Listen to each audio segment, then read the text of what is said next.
What I want to talk to you a little bit about is more the mood in the community and what you kind of feel is happening and what you feel is going on with people who live here and work here and who frequent the park. Well, I think it was the mood maybe that motivated Bear Creek Council to make a post on social media, because we were feeling that polarization. Definitely the concern that there were people out there maybe acting against the wolves. We'd heard rumor. There was a lot of rumor that people were baiting, rumor that Fish, Wildlife and Parks was going to kill the wolves, and we feel as an organization that knowing the facts, dealing with the facts, is the best way to kind of squash that. And it was serious enough and concerned us enough that we thought that it would be to our advantage to kind of put something out that was like, this is what we actually know. These are the facts, and we'd like to be sort of the clearinghouse for getting information out there that's helpful. We don't really take sides. We weren't taking sides in this issue. We were just trying to help people in the community be informed. Cook City is an even smaller community than Gardner, maybe only 100 people year-round. So what do you feel is the dynamic there? What's going on in that small community? Well, I would say, almost needless to say, we don't, as Gardnerites, I don't know that many people in Cook City, but our communities are very much tied together by the northern range of Yellowstone. And so wolf tourism is something that is a benefit to both of our communities. And so, we don't pretend to speak on their behalf or to be telling them what to do. I think if we have any connection right now with Cook City, our plan is to reach out to them and see if there's some way that we can help. Our organization can help them with getting information out. But I don't know. Well, out in Cook City, Jan told me that she felt, this is the woman at Buns and Beds, the B&B and the little restaurant there. Yeah.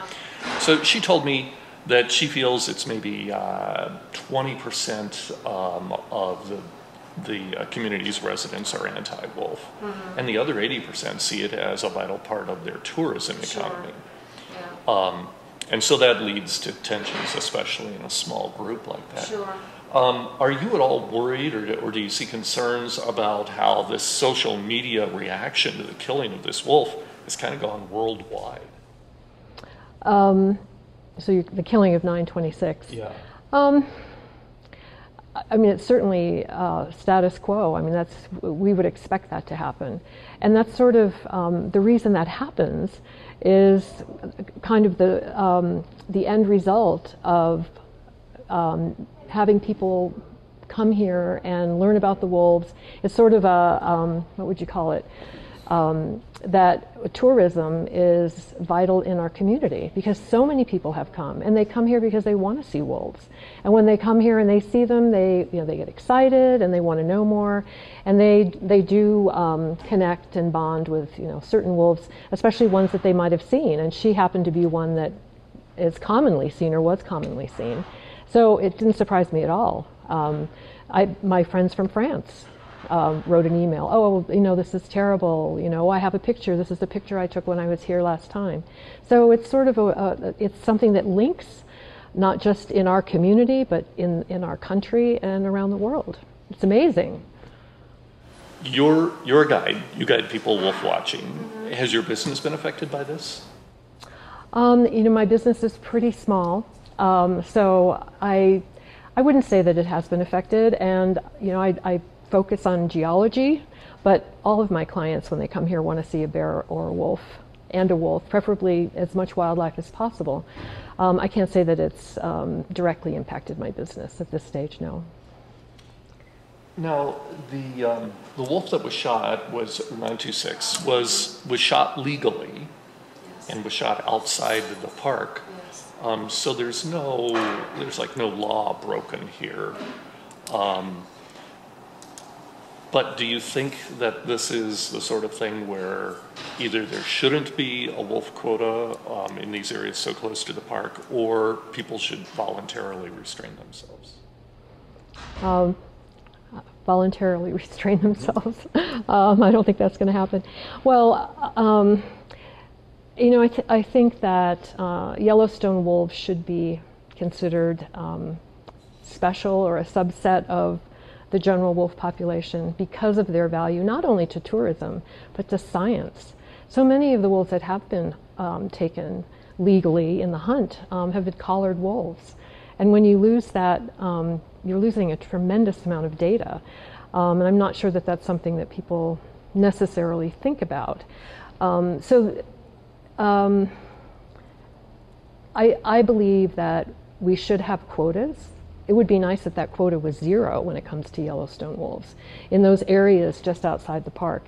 And one of the things that's unfortunate is that the hunting season coincides with a season that wolves naturally start moving around. We're just before the breeding season. You know, those pups have been in the park and they've been taking care of them, but now they're old enough to travel around. And so it's very natural.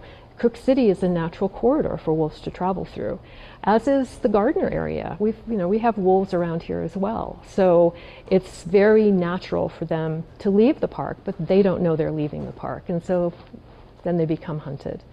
And it's just an unfortunate kind of clash of human regulations and the hunting in general, but and their seasonality. So there's one more tag out there.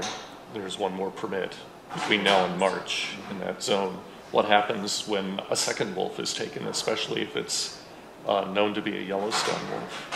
Well, it's going to cause more angst, and it'll be very unfortunate. And I think another thing that's very unfortunate is that if it's not taken until late in the season, there's a possibility that it could be a female that's pregnant.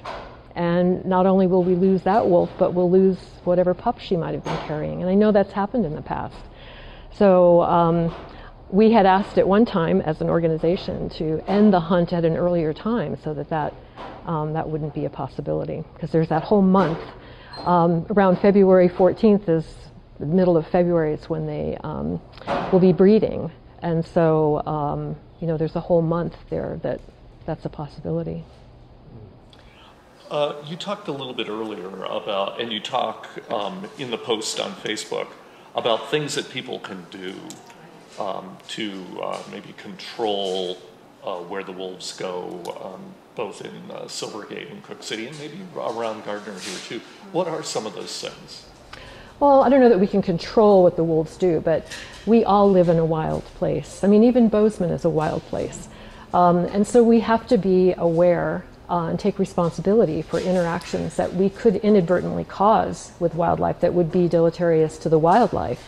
There has been a very, very successful program in the Gardner area called Bear Aware Gardner. And through funding that was funneled through Bear Creek Council, we were able to distribute bear-proof garbage canisters to residents and then ultimately to businesses. And so we have less problem with bears coming in the fall and getting into garbage, which just brings more bears. So it's that kind of a mentality that it really is our human responsibility to do things to avoid those kinds of conflicts.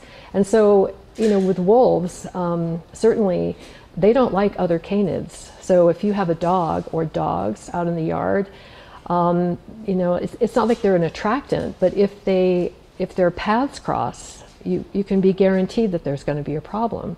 So if you live in Gardner, if you live in Cook City, I have a dog, a small dog, and I typically step outside, especially at night, if I have to let him out.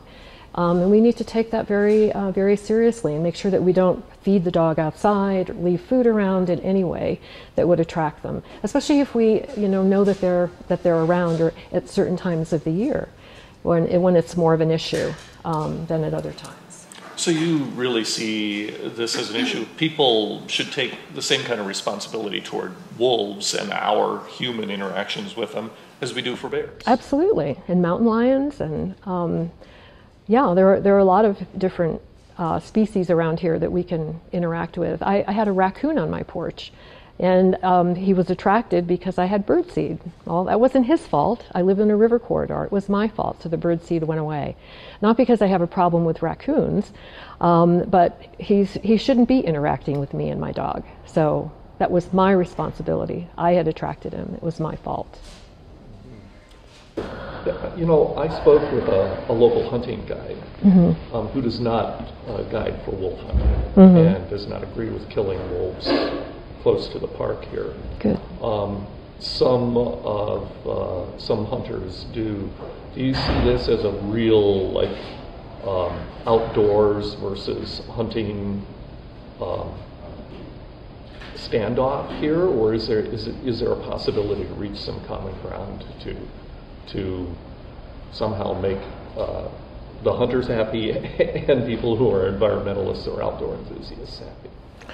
I think we have to find common ground. I don't really think we have a choice. And in our community, in Gardner, tourism, that's hunting as well. I mean, the people that year-round make their living in these different ways that are connected to this amazing place that we live in. And I'm not a hunter, but I respect that, and I respect people who guide and who do that with the proper ethics. And I think absolutely we need to come together, all of us, and work together to find some kind of common ground. And I honestly don't think that I can think of too many situations where if you try hard enough, you can't find a little bit of common ground.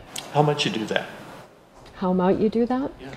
I thought there was an interesting meeting that was had in Gardner not too long ago concerning the mine up in Jardine. And I thought it was very interesting because the people who are normally on the other side of maybe the wolf issue or some of the conservation issues that we advocate for were right there in the room with us. And we saw that also with the congressional delegation, that all of them were together to help fight against the mine. And as you're probably aware, that was a very successful endeavor. So I don't know, you start in a situation like that. We obviously have common ground in our community.